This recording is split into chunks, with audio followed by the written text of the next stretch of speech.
Friends नमस्कार। आप सभी साथियों को आपके अपने यूट्यूब चैनल डॉक्टर फलाहारी आयुर्वेदिक औषधि केंद्र एवं इलेक्ट्रोबायोथेरेपी सेंटर में हम स्वागत करना चाहते हैं। फ्रेंड्स हम वेलकम करना चाहते हैं। फ्रेंड्स आज का जो विषय है वो काफ़ी इंपॉर्टेंट विषय है और प्रतिदिन इस समय हमारी सीरीज चल रही है इलेक्ट्रो होम्योपैथ की जो मेडिसिन्स हैं उसमें जो ग्रुप हैं 8 ग्रुप हैं उसी के ऊपर हम पूरा बात कर रहे हैं, जिसमें एक ग्रुप कंप्लीट हो चुका है। आज हम बात कर रहे हैं एफ ग्रुप के ऊपर। तो एफ ग्रुप में 2 मेडिसिन है। एफ ग्रुप को अपन फेब्रिफोगो ग्रुप बोलते हैं फ्रेंड्स, जो स्पेशली फीवर के ऊपर काम करता है, लीवर के ऊपर काम करता है, स्प्लीन के ऊपर काम करता है, किडनी के ऊपर, डाइजेस्टिव सिस्टम और हमारे आपके मेटाबॉलिक सिस्टम को बहुत अच्छे से काम करने वाला ये ग्रुप है। और इसमें जो मेडिसिन डाली जाती हैं फ्रेंड्स, यहाँ पे हम एक चीज़ आपको क्लियर करना चाहते हैं कि हर ग्रुप में वो मेडिसिन से डाली जाती हैं जो पार्टिकुलर उस फंक्शन के ऊपर ज़्यादा प्रभावी हो। बाकी हर प्लांट का अपना औषधि गुण है, वो आपके संपूर्ण शरीर के ऊपर काम करता है, संपूर्ण ऑर्गन्स के ऊपर काम करता है। लेकिन जिस ग्रुप के ऊपर हम बात कर रहे हैं ये काफ़ी इंपॉर्टेंट ग्रुप है और ये बहुत ही इम्पोर्टेंट इसलिए है क्योंकि आज लोगों को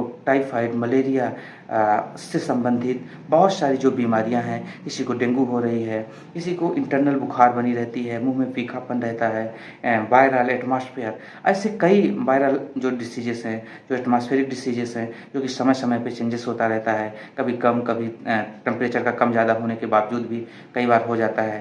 तो ऐसे कई जो डिसीजेस हैं जो कि लंबे समय तक चलती रहती है और हमने देखा है कि एलोपैथ में इसकी दवाई लोग कराते रहते हैं, सालों गुजर जाता है लेकिन उनका अंदर से बुखार नहीं ठीक होता, क्योंकि बुखार ठीक करने के लिए पैरासीटामॉल देते हैं, कुछ एंटीबायोटिक दे देते हैं, तो उससे वो लगभग जैसे सिफेक्जिन दे दिए तो कुछ दिनों के लिए तो रुक जाता है लेकिन उसके बाद वो लगभग ठीक नहीं हो पाता। ऐसे कई केसेस देखने को मिलते हैं, बाकी ठीक भी हो जाते हैं। तो हम लोग बात कर रहे थे आज अपने F1 मेडिसिन के ऊपर, यानी कि फेब्रिफोगो ग्रुप F1। तो F1 ये है क्या फ्रेंड्स, इसमें कुल 9 मेडिसिनल प्लांट से मिलकर बनी हुई है। वो कौन कौन से प्लांट्स हैं, पहले हम प्लांट्स का नाम गिना देते हैं, उसको काउंट कर देते हैं, उसके बाद फिर हम एक एक प्लांट्स के ऊपर बात करते हैं और किस केस में कैसे इसको देना चाहिए हम उसके ऊपर भी बात करते हैं फ्रेंड्स। तो सबसे पहले फ्रेंड्स इसमें जो सबसे इम्पोर्टेंट है वो एक तरफ से हम बता रहे हैं एकोनाइट नेपेलस, पहला इसकी मेडिसिन है। दूसरी है एस्कुलस हिपोकास्नेनम, बर्बेरिस वल्गेरिस, एराथेनिया, सेट्रिनेनियम और अगली मेडिसिन है सर्टेरिया आइसलैंडिका और अगली मेडिसिन है सिंकोना सेक्रिरुआ और अगली मेडिसिन है सिंकोना कैलिस साया और अगली मेडिसिन है 8वीं नंबर सैलिक्स एल्वा और उसके बाद अगली नंबर है शम्बुकस नियाग्रा और अगली नंबर की मेडिसिन है इस्कोलो पेंड्रियम वल्गेरी। तो इतनी मेडिसिन है फ्रेंड्स, यानी कि 9 मेडिसिन को मिला के इस F1 को तैयार किया गया है। F1 जो मेडिसिन है बहुत अच्छी मेडिसिन है फ्रेंड्स। अब इसके बारे में थोड़ा सा हम रेशियो बता देते हैं कि किस रेशियो में कौन कौन से मिले हैं फ्रेंड्स।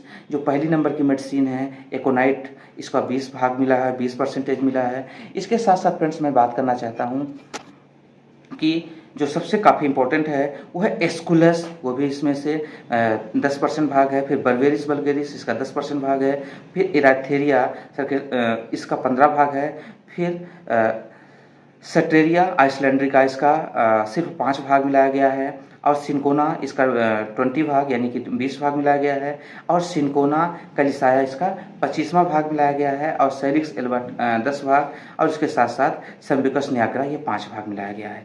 अब हम बात करते हैं फ्रेंड्स एक एक मेडिसिन, जो एक एक प्लांट्स हैं इनके जो मेन फंक्शन हैं हम उनके ऊपर बात करते हैं। उसके बाद किस किस केसेस में आप इसको दे सकते हैं हम उसके ऊपर बात करते हैं फ्रेंड। तो सबसे पहले इसमें से जो मेडिसिन है एकोनाइट, एकोनाइट को अपन मौसमी बीमारी के लिए, वायरल बीमारी के लिए बहुत फेमस मेडिसिन है और होम्योपैथ में इसकी एक सिंगल मेडिसिन बन के आती है, यहाँ तो सभी का कॉम्बिनेशन है।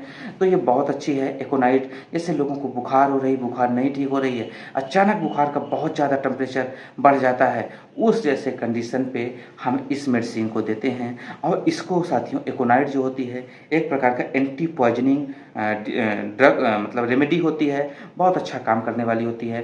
जिनको शरीर में बहुत ज़्यादा दर्द हो, अड़हन हो, शरीर टूट रही हो, ऐसे केसेस के लिए एकोनाइट बहुत अच्छा काम करने वाली मेडिसिन है। सर्दी जुकाम वायरल के लिए बहुत अच्छा ये काम करती है।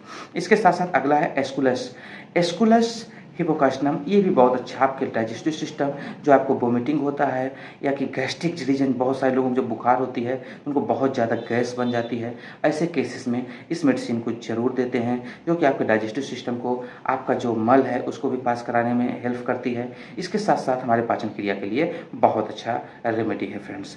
अगली है बर्बेरिस बल्गेरिस। बर्बेरिस बल्गेरिस आप सब जानते हैं फ्रेंड्स, एक बहुत अच्छी रेमेडी है, जो कि हमारे इंडोक्राइन सिस्टम, खासकर हमारे किडनी और लीवर के ऊपर बहुत अच्छा काम करने वाला ये रेमेडी है फ्रेंड्स।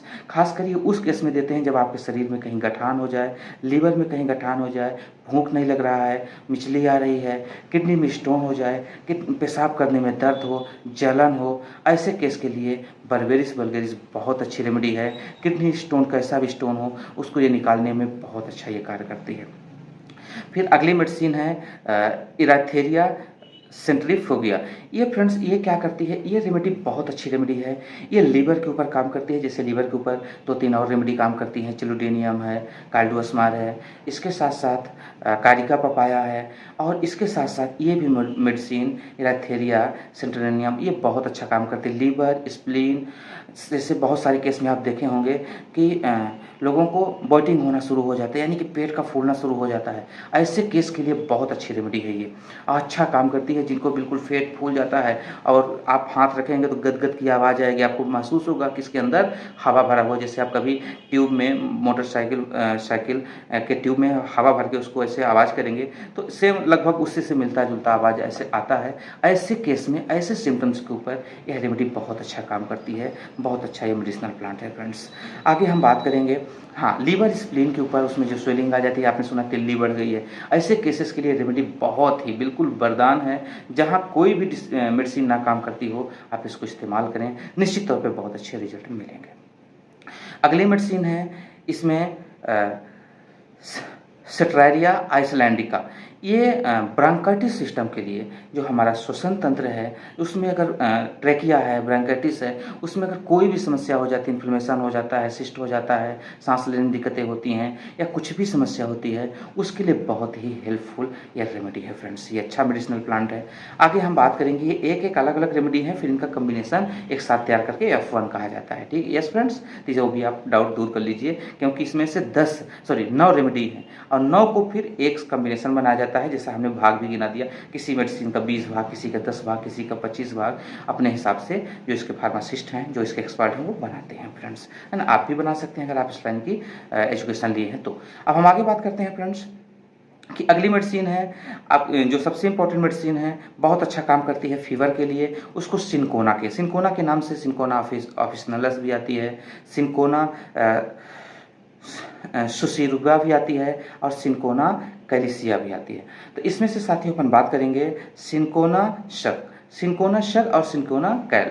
तो सिनकोना कैल ये क्या करती है, सिनकोना कैल स्पेशली लीवर के ऊपर काम करने वाली रेमेडी है।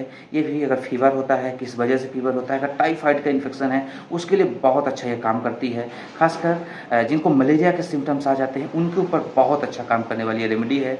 इसी प्रकार से सिनकोना कैल भी काम करती है कि मलेरिया, टाइफाइड, उसके साथ साथ लोगों को जी मचलाना, ऐसे कई केसेस होते हैं, भूख नहीं लगना, खाने को देख के उकाई आना, ऐसे कई अगर केस आते आपको देखने को मिलते हैं, ऐसे केसेस के लिए यह रेमेडी बहुत ही बेहतरीन काम करती है फ्रेंड्स। आप एक चीज़ नोट कर लीजिए, यहाँ पे पूरे सिम्टम्स के आधार पर चिकित्सा की जाती है कि किस शरीर में कौन से सिम्टम्स हैं, उसी सिम्टम्स की यहाँ चिकित्सा की जाती है। यहाँ ऐसा नहीं है कि बुखार है तो हमने एक ही, जैसे एलोपैथ में है तो आपने बुखार में पैरासीटामॉल दे दिया और एंटीबायोटिक दे दिया, यहाँ ऐसा नहीं है। यहाँ पे आपको अलग अलग डिसीज के ऊपर क्या सिम्टम्स आ रहे हैं, उसके हिसाब से दवाई की जाती है, और ये पूरे प्राकृतिक तौर से पेशेंट ठीक हो जाते हैं, और बहुत खुशी होती है फ्रेंड्स कि अगर ऐसे लोगों को आराम मिलता है तो। अब हम आगे बात करेंगे फ्रेंड्स, अगली मेडिसिन इसमें सैलिक्स एल्वा, ये मसल्स के लिए। आप जब देखेंगे कि जब बुखार आती है, बुखार में बहुत सारी दिक्कतें होती हैं, तो लोगों को जॉइंट संबंधी या मसल्स में बहुत ज़्यादा पेन होता है, जॉइंट में ऐसा लगेगा जोड़ बिल्कुल टूटे जा रहे हैं, मसल्स बिल्कुल इतना ज़्यादा दर्द कर रहा है कि लगेगा कि हम एक्सीडेंट हो गए हैं, गिर गए हैं, या कि कोई हमारे शरीर को बहुत ज़्यादा मारा है, इस तरीके से अगर पेन होता है, उस केस में यह रेमेडी बहुत अच्छा काम करती है। ऐसे केस में अर्निका मोंटाना भी काम करती है फ्रेंड्स, बहुत अच्छा काम करती है, लेकिन सिर्फ उसमें और इसमें ये अंतर है कि अर्निका मोंटाना दवाना सिर्फ इंजरी, चोट के ऊपर, ऐसे केसेस के ऊपर काम करती है, हार्ट के ऊपर, नर्वस के ऊपर काम करती है, ये भी काम करती है, लेकिन ये तब काम करती है जब फीवर से आए सिम्टम्स हमारे आपके शरीर में देखने को मिले या पेशेंट के शरीर में देखने को मिले, यानी बुखार की वजह से या लिवर स्प्लीन की इन्फेक्शन की वजह से अगर सिम्टम्स देखने को मिलते हैं तो यह रेमेडी बहुत अच्छा काम करती है फ्रेंड्स। अब हम आगे बात करेंगे फ्रेंड्स। अगली जो रेमेडी है वो है सेम्बुकस निग्रा, कोल्ड, फ्लू, जिसको फ्लू सर्दी जुकाम के बाद जो बुखार उत्पन्न होती है, यानी सबसे पहले आपको जुकाम के लक्षण आएंगे, सांस लेने में दिक्कतें आएंगी, नाक बहेगा, जलेगा, माथे में बहुत ज़्यादा दर्द होगा, गर्म रहेगा, वार्म रहेगा। ऐसे केस से अगर फिर कोई अगर सिम्टम्स आता है, कोई सिम्टम्स जनरेट होता है, तो ये मेडिसिन उसके लिए बहुत ही प्रभावी है, बहुत ही अच्छा काम करने वाली रेमेडी है और इसके बहुत अच्छे रिजल्ट रहे। तो फ्रेंड्स आप नोट कर लीजिए, F1 फीवर के लिए, लीवर के लिए, किडनी के लिए, कोई भी समस्या हो उसके लिए F1 रेमेडी आप आंख बंद करके सुबह, दोपहर, शाम दीजिए। देना कैसे है फ्रेंड्स, आप D3 लीजिए, D3 डाइल्यूशन लीजिए और फिर उसके बाद आप एक 100 ml की शीशी लीजिए। अगर केस बहुत पुराना है तो उस शीशी के अंदर लगभग 5 बूंद तक डाल दीजिए, 3 से 5 बूंद तक। अगर केस नया है या कि लगभग साल 6 महीने के अंदर का है तो लगभग 10 बूंद तक डालिए। केस पुराना है तो बूंद कम डालेंगे और केस नया है तो ज़्यादा डालेंगे। इस चिकित्सा का सिद्धांत हमने बताया था फ्रेंड्स, उस वीडियो को आप देखेंगे तो ये सब आपको पता चल जाएगा ऐसा क्यों। फिर भी आप इतना जान लीजिए कि 10 बूंद आप उसमें डालेंगे, डिस्टिल वाटर उसमें डालेंगे, कितना 100 ml के बॉटल में आप उसको लगभग 50 स्टॉक दे देंगे और सुबह, दोपहर, शाम उसको क्या करना है कि 1 चम्मच ऐसे ही डायरेक्ट भी आप ले सकते हैं, लगभग 5-5, 10-10 बूंद या 20-20 बूंद, कोई दिक्कत नहीं है। आप सुबह, दोपहर, शाम तीनों टाइम उसको लीजिए, या कि जब ज़्यादा बुखार है, ज़्यादा समस्या है तो 1-1 घंटे के अंतर में 1 दिन 2 दिन ले लीजिए। उसके बाद फिर सुबह, दोपहर, शाम फिर ऐसे ऐसे जैसे आपका लक्षण ठीक होता जाए तो ऐसे उसका डोजेस कम करते आप चले जाएंगे। फ्रेंड्स दूसरा चीज़, उसको एक्सटर्नल एप्लीकेशन के रूप में भी आप एक कपड़ा ले लीजिए, 1 गिलास पानी में लगभग 8-10 बूंद डाल दीजिए और उसको कपड़े को लेके आप अपने जो लीवर पोर्शन क्या होता है, राइट साइड होता है फ्रेंड्स, यस है ना, राइट साइड क्या होता है, लीवर पोर्शन होता है, आपके चेस्ट से लगा हुआ होता है। तो उसी के पोर्शन पे उस कपड़े को भिगो के, यानी कि 1 गिलास पानी ले लीजिए, पानी को उबाल लीजिए, उसमें से 8-10 बूंद वो जो आपने 100 ml में बनाया है F1 उसको ले लीजिए और वहीं पे बाहर रख दीजिए। बहुत अच्छा आपको रिजल्ट मिलेगा और आप देखते देखते को कैसा भी ये बुखार हो उसमें आपको आराम हो जाएगा फ्रेंड्स। तो फ्रेंड्स अनुमति दीजिए, निश्चित तौर पर अगर वीडियो अच्छा लगा तो लोगों तक जरूर पहुंचाइए, बेल आइकन को ऑन कर लीजिएगा और वीडियो को शेयर करना बिल्कुल नहीं भूलिएगा। अब हम मिलते हैं F2 मेडिसिन के साथ।